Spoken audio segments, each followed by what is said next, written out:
Perry Mac four-wheel drive magazine, and here I am in Bend, Oregon, driving the new 2020 Silverado Heavy Duty.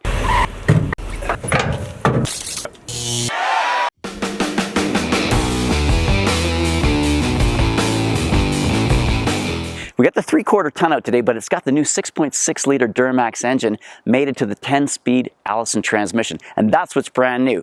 Not too many changes in the engine this year versus last year, just a few tweaks, but definitely that new Allison makes a huge difference in how this truck drives and how the truck tows. Say that 10 times fast. This is the inside of the engine. Now, we haven't got it on so you can actually hear me talk, but there's quite a bit of thought has gone into this and some things that I really like.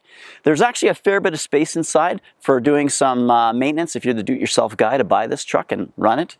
And one of the things I'm going to show you from here, and then we're going to close the hood to show more, but they've actually done a good job of the cold air intake. And so what you can see is it flows, and I'll show you the flow part next.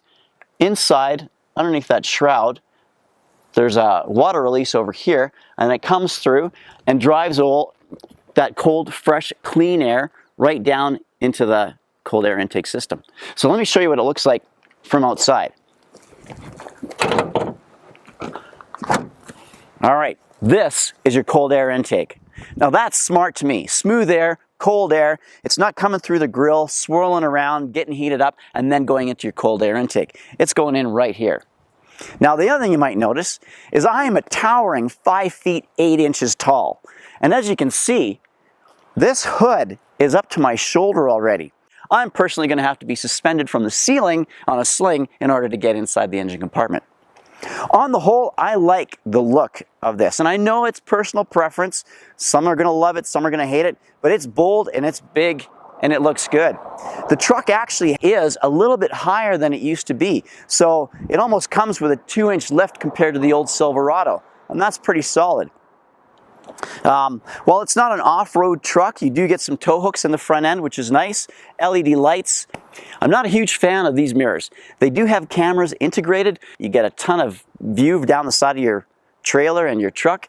But personally, I'd like to see somebody rework these so that cosmetically it blends more with the truck. I like the running boards. I would rip those off on my first trail ride. But again, that's not what this truck is for. If you love to tow, this is what the truck is for.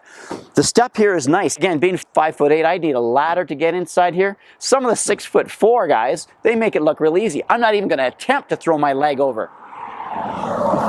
The only thing I don't like about the step is the plastic is already a little loose, and that looks like something that's going to start to collect water.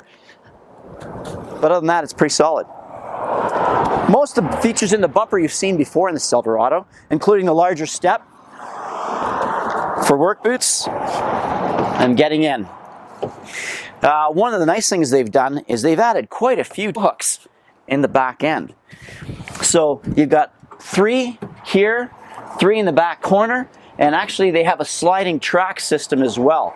So you've got plenty of tie-down points to put your toys in the back. The only other thing I'm going to talk about differently in some of the other aspects of the video is the 15 camera system. And as far as trailering goes, the number of views that you get in your dash is going to make this truck and this system much safer to tow than anything you've ever done before. We are in the new Duramax 6.6 liter diesel towing, what did he say we got back there? 14,000 pounds.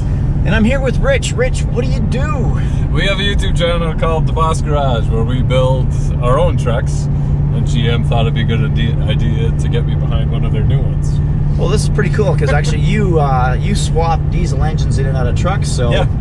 You know. I currently have a Silverado with a Cummins in it, but our next build that we started is a 64 C10 with a Duramax in it. Older pre-emissions engine, but pretty cool. This is what.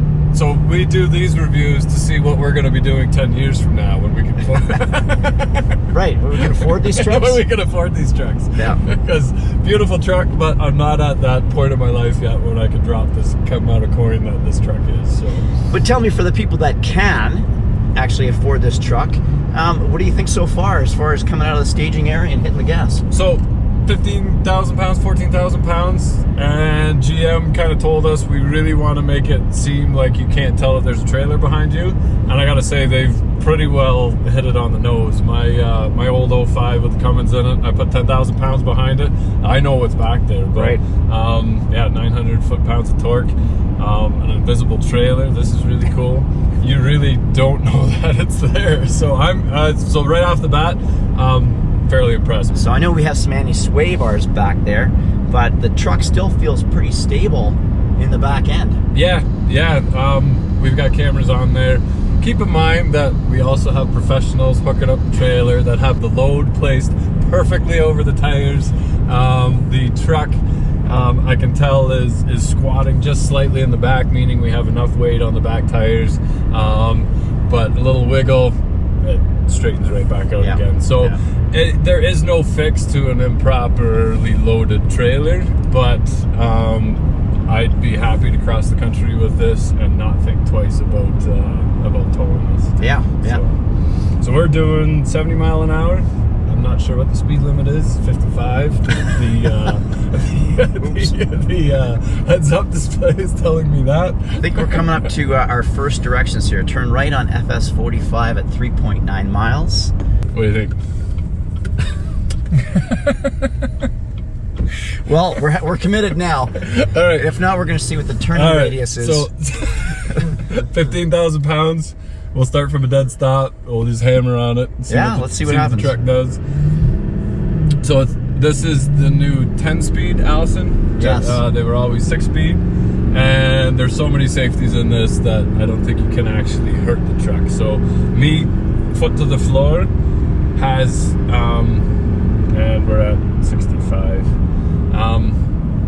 Me hammering on it, it really engages first gear very slowly. It gets the truck rolling, so you're not busting U-joints and whatever else. So I'll try out this exhaust brake as we're going down the hill. We also have trailering going down the hill, which is coming on, but that will keep you in a certain gear. And the exhaust brake is a nice touch. I really want to hear it though. Are we right? Are we going the right way? we are 100% not sure. Okay. And you've done a lot more of these reviews than I have, I think, right? Yeah, they do put me in a lot of trucks. That's true. And sometimes I'm impressed, and sometimes I'm not very impressed. Okay. Which makes some people very unhappy. You got to be honest. I do have to be honest, okay. And why wouldn't I be, right? Exactly. So far, I'm impressed. This truck drives nice. It drives nice. I was very happy that the transmission doesn't seem to be hunting.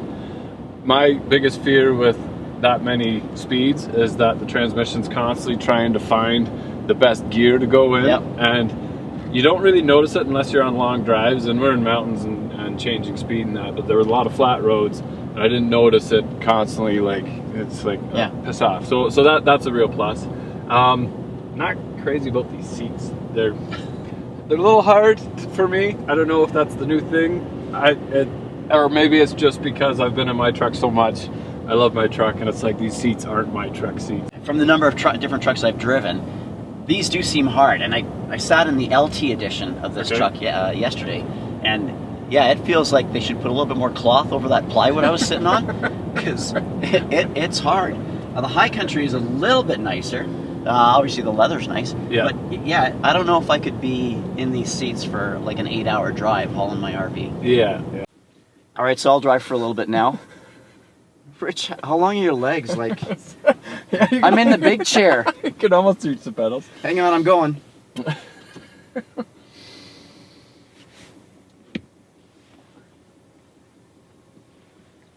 Made it. Yeah, lots of room in the back though.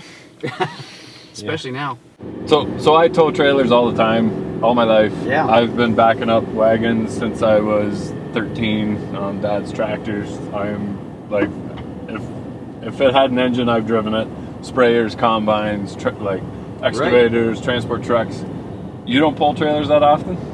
My business is always my business. My business is recreation, and it is recreational pulling. So it's boat down to the boat ramp, boat launch on the weekends. It's towing the RV around. Again, more weekend sort of trip. But, you know, in that respect, you know, while I have done quite a bit of trailer towing, I'm not that guy that does it every week, you know, or every day.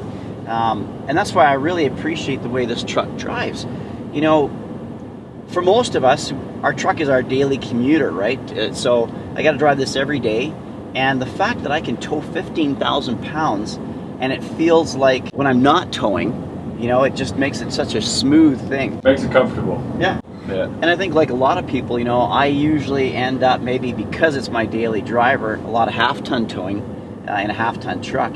And so when I start towing stuff, I really feel it in the back. You know, the suspension probably isn't beefy enough. You know, it should have had sway bars on the back end to keep that. But this truck is solid with that trailer back there. I'm not getting yanked around. I'm not finding it bounce up and down over the rough roads. I'm not finding it's there at all. That's confidence inspiring. It really makes it quite a bit more relaxing taking the drive.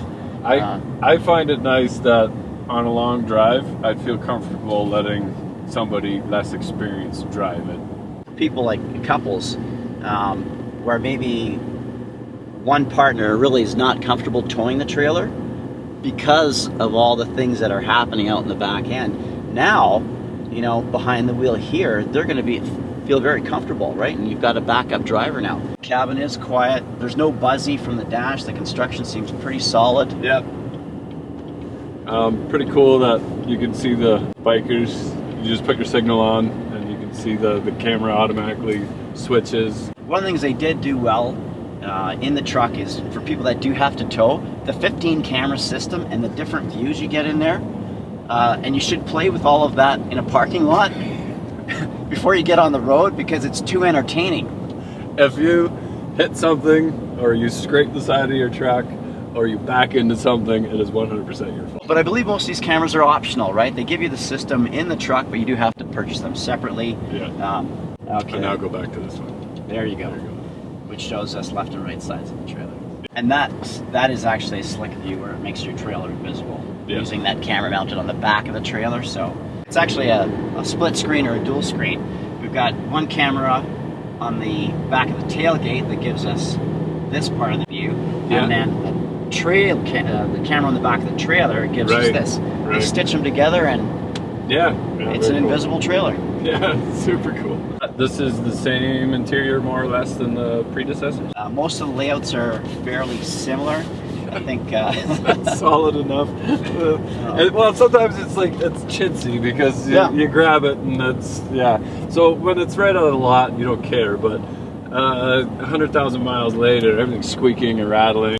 They've done a couple things in the last couple of years. One is the trailer brake controls are down on your right-hand side. They used to bury that over on the left underneath. Okay. So that's good. And I think the exhaust brake position is new. They used to have it on the right-hand side. Now they've moved it to the left, so it's much easier. Those are kind of panicky things that, like, right away you're like, it's got to be right there. Yeah. What I was disappointed about is that you don't get the fancy tailgate. I know, and that's what makes GMC special. You're going to have to go to Sierra to get that fancy tailgate. Yeah, I don't understand. It's the same truck. It's like you're bragging about this tailgate. Put it on all your trucks. See, I was disappointed about that. I'm not gonna lie. Well, I'll talk counterpoint here. GMC is not the same truck, and that's why. All right. So the box is not exactly the same. You can't take, like, if you get T-boned and it wrecks your box, you can't find a GMC that was smucked up in the front in the scrapyard, pull the box off, and put it on your Silverado. It's completely different. Well, you wouldn't walk into a mosque and start praying to Jesus. What kind of talk are you making here? I'm talking about... That sounds like blasphemy. Shame, and the tailgates should be interchangeable because it's a really nice tailgate. And if you're spending $90,000 on a truck, I want the freaking tailgate with the step in it. But we did notice something with the tailgate. This does have a power tailgate, and you noticed a little mess up. So these tailgates aren't cheap. They're not interchangeable, like you said. And they're not cheap, but we've got this button here that automatically drops your tailgate. And if you have a trailer behind you, you can drop the tailgate right on top of your hitch. And that was all you. That was you found that. We've got our first Silverado upgrade or recall where they have to reflash the computer that if it knows that the trailer is plugged in, you shouldn't be allowed to power drop your tailgate. Why would you want a 2020? Allison transmission. I was gonna agree 100%. Yeah. This transmission is the best thing about this truck. I do not know that it's shifting. I don't know what it's doing. It's just doing what it's supposed to do. And to me, it's doing it right. Yeah, like 60 mile an hour, I keep forgetting. What is 60 mile an hour? I was doing 70. I did the same thing. I looked down at the dash, I'm thinking kilometers per hour, 80's fine. Yeah. Oops. That's it, Perry Mac from 4-Wheel Drive Magazine. If you enjoyed this video, smash that like button. Please share it with your friends. And if you want to see more, please subscribe. Till then, stay safe. We'll see you on the trails.